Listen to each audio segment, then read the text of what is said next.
Kron Gracie versus Bryce Mitchell. Oh, listen. Yeah, Yeah, Bryce Mitchell. Bryce Mitchell. By decision. Is that what you're going for? By submission. By submission. I can. I'm fucking for the decision. Maybe I should be more logical and go for a decision, but I thought this is going to get into submission territory because they're going to be both putting on each other from a grappling standpoint. Yes, I think it's going to be. I think it's going to be a finish as well. I think it will be a. I will guess a submission as well at the same time because I think he's going to hurt him on the feet, drops him, and then get on top, get a submission. Yeah. How about Cyril Gane versus Volkov? That's what we're actually up to. Cyril Gane versus Volkov. Yeah, that is an exciting fight. Amazing. I think I'm going to surprise you with my pick. You're going for Cyril Gane, right? No, Volkov. You're going for Volkov. I'm going for Volkov as well. Yeah, I don't think that's like an off choice. I think Volkov's improved a lot recently. And quite frankly, I think he's just a better MMA fighter than Cyril Gane. He's probably a better MMA fighter, but the thing is, it's going to be a striking battle most probably because Volkov is not. He doesn't have like a superior sort of wrestling. He does have few submissions, wrestling or anything like that, really. Yeah, and I mean even Cyril doesn't have it, but if it's like a striking battle, then it's Cyril might have a little bit of, I would say, advantage on the paper at least. The guys that he's beaten, like. I think Volkov will go for some takedowns. You think Volkov is actually makes up some takedowns? Okay, he might. I mean, because it's simple. You know the hole in the game of Cyril Gane, who are the two people who've beat him. Yeah. Ngannou and John Jones, both submissions, wasn't it? Yeah. John Jones finished him real quick with a submission. John Jones was really quick with the submission, and I don't know how you can submit somebody that quick. The other person has to not know anything, how to get out of it, or at least like do exactly. a better resistance. So really have that. So I think Volkov's got the blueprint to beat him. Yeah. Yeah, I think he's smart enough to run with the blueprint. You know. Yeah, that could be one of the things, and also Volkov hits very hard. He has actually put people to sleep. He does have like one punch knockout power as well. We haven't seen that with Cyril. He's got a few finishes, but it's only because the other guy was hurt and tired. TKOs. Like TKOs, yeah. So prediction, you're going Volkov as well. I'm going Volkov, but I'm going with a decision win over Cyril Gane. If you look at the last fight, Volkov is winning he won the first 2 rounds, and then Cyril put the pace on him and was able to snatch the last 3 rounds.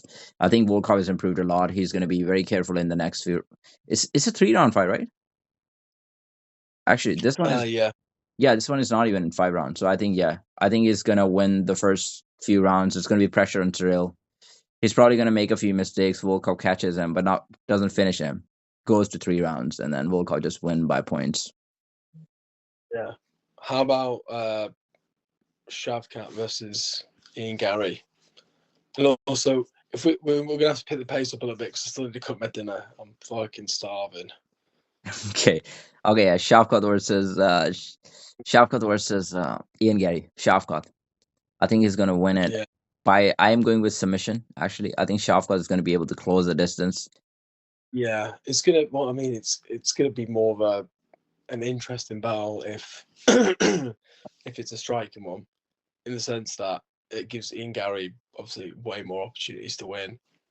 I think Shavkat's gonna finish him with something like some kind of choke. To be honest, I think he's gonna go for a choke, not like an ankle lock or anything like that. I think he'll go for a choke, and Ian Gary will probably tap. I think the same thing. I think Shavkat is going to submit him. He's going to take him to the ground and finish the submission. And we know the Wonder Boy was a great striker. So people are saying that Ian Gary is very fast, actually coming in, throwing a couple of strikes and then getting out of the way. But I think he was able to catch Wonder Boy. Then pull up Ian Gary's record, and I'm going to pull up Shavkat. Let's run through their last 5 fights. Okay, let me just do it actually. So if you go to Ian Gary.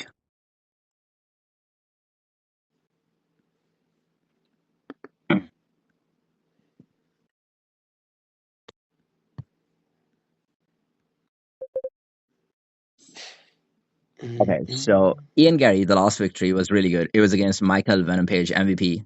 Okay, that's a guy who's coming from a different organization. He doesn't have a jiu-jitsu game at all. He doesn't have any sort of wrestling.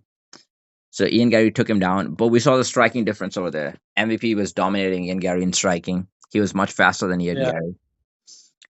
Ian Gary just found a way to beat him. And then Jeff Neal, yeah, that was Ian Gary actually beat him more cleanly than Shafkat. When Shafkat beat him, Shafkat was indulging like a slugfest. He was throwing punches, taking shots as well. Ian Gary Mm, played smarter. But that was a sort of fight that Ian Gary actually likes, right? Because he likes shorter guys. So he can come in, throw a couple of shots, and get out. For Shafkat, he's a different mm, sort of fighter. Shafkat's not like an in and out fighter. Shafkat is more like a pressure fighter. He presses you towards the cage. So the height difference doesn't really matter for Shafkat. For Ian Gary, it was like a big factor. mm. Do you know And what's then, weird? Like when you watch Shavkat, like it, he's not like as perfect as a lot of the other kind of big names like Hamza and Taporia in terms of like people hyped about him, um, and they're undefeated or whatever. But like for him, like he kind of it feels like some of them the fights are a bit competitive at times. He's not completely like steamrolling people, but he just like finishes it somehow. Like he always just gets a finish, and it's insane. Um, yeah, so it's going to be interesting to see him versus another up and coming MMA fighter. Like as opposed to Stephen Thompson, who's like obviously a great MMA fighter, but very heavily striking based. yeah, Whereas Ian Gary's got a bit of everything, even it's though he got is very good at. he's got a bit of everything, but they used to be training partners as well. And we know the stories from the training. The Shafkat used to submit him. Although I do get the Yeah. point that training is training and then fighting is fighting. You're not giving your 100% in training. But he's still going to have that kind of psychological advantage. He knows that he's beaten him in training, he's finished him in training. I think he's going to be able to pull it off again. And the thing about that, you're saying that some of the guys like Hamza Shemaev, they just finish the guy so quickly, like a quick double leg or something. Okay, fight finish in like 3 minutes or something. That's why they get the Mm, highlight. And like Ilya Topuria just throwing the left hook, knocking people out. And Shafkar doesn't have the same sort of highlight sometimes, probably because he's not fighting like that. He's not like a really striking heavy or like a wrestling heavy sort of guy. But I think as an MMA fighter, I think my new favorite fighter is kind of like Shavkat. If I look up to a guy who's like complete, sort of like the way he fights. So he's not like the mm. best wrestler. So you wouldn't see him shooting for like double like just crazy amount of distance or something. But he can do it. He does it sometimes. And then he has nice trips. His jiu-jitsu is better than most of the fighters. He just does what he needs to do, doesn't What he? he needs that's the whatever works. That's what he does. I think high level IQ as well. So I think Shafkat just gets it done. Yeah, no, good point. Um, right, who's the next one after that? I think his last fight is Pantoja versus Asakura. Yeah. um, honestly, I just think Pantoja at the moment. I haven't watched Kai Sakura. I know it's like a lot with him, and it's also his first fight in the UFC. He's younger, um, good striking, but I I'm just, don't know. I've just seen Pantoja more, and I've got a bit more faith in him, to be honest. yeah, I'm just gonna pull up Asakura's record. I think Pantoja as well because I don't think Asakura has like any sort of like good grappling background. Um, He's a bit machine though, Pantoja. it just there are 2 points that are coming to my mind. Why is UFC actually making this fight? There could be two reasons. First reason could be they don't want Pantoja as a champion. I think that's a fair Mm, reason because I don't think Pantoja sells a lot. And Asakura is like a big star in Japan, so he's going to bring a lot of spotlight, a lot of eyeballs to the game. That's one of the things. mm, The other thing I was thinking is UFC may want to prove that they are a superior organization to other organizations, and that could be one of mm. the reasons they want to put it because they know the guy might actually beat the other guy. So okay, so if you're looking at Asakura, right? Um, yeah. Do you see that loss that he had against Manil Cap? No. Okay, so the Manil Cap is the guy who actually fought Muhammad Oh, Mukhaya. I lost.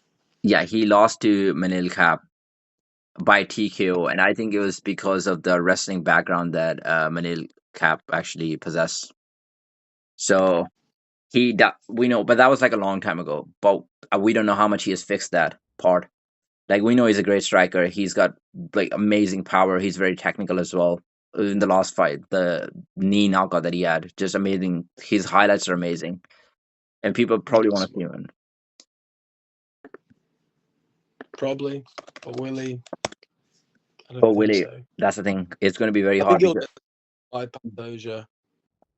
yeah, I think Pantoja is going to submit him. I think it's going to happen. Pantoja is a very high level grappler. He's beaten Brandon Marino 3 times, and he's Mm. beaten Roy Naval, who is also a title contender. He's beaten him twice. So he's been fighting the best competition. He's been fighting the guys at the top of the food chain. And Yeah.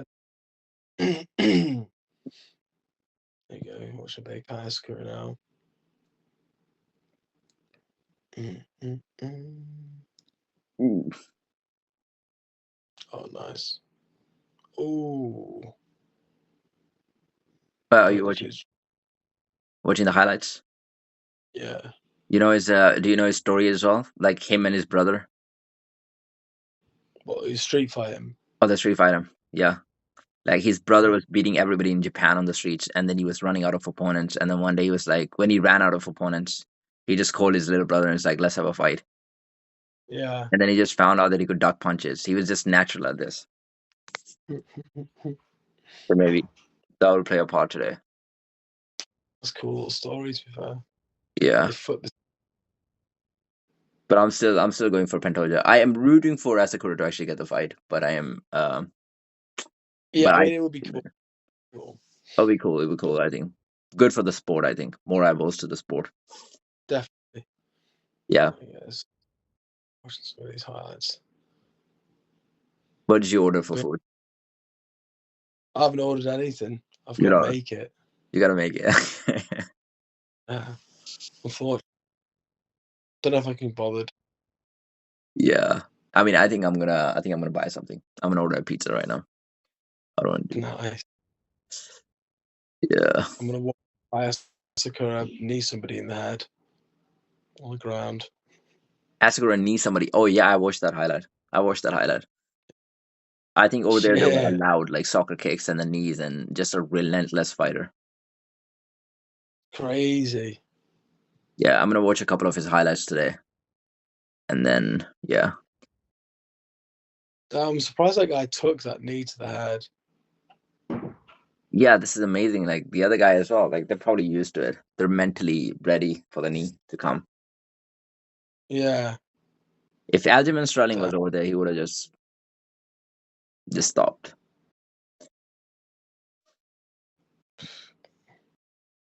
Damn. Did you watch that encounter He's, between? It's crazy, right? yeah.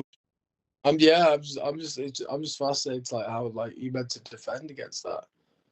Yeah, You like obviously cover your head, but then also you need to like prop yourself up with your hand to get up. wait, is that applicable now? Because I think they were gonna change the rules. Knees to the grounded opponent were gonna be allowed. What in the UFC? In the UFC, they were trying to bring it. I don't know if it's at the moment, but I think in a few months they might be able to bring it. A few months. Uh, a few months, not 2 months. Maybe they might do it in 2 months. Who knows? They want to This do it guy's soon. trying. Yeah, I think you are becoming a fan. You're like, okay, I need this guy to win now. Did you watch the encounter between Alex Pereira and Jamal Hill? I did, yeah. You did watch that. What was that? What was the point of doing this? What was the point of just going to his gym, invading his privacy, and saying I know, it's it's not stupid public stuff. stupid public sound? Yeah, it didn't work out as benefit. I don't think it was. He knew that Pereira was gonna say yes. No. Yeah, he's a bit of a prat, isn't he, Jamal Hill? Yeah, he's not on the He's right. just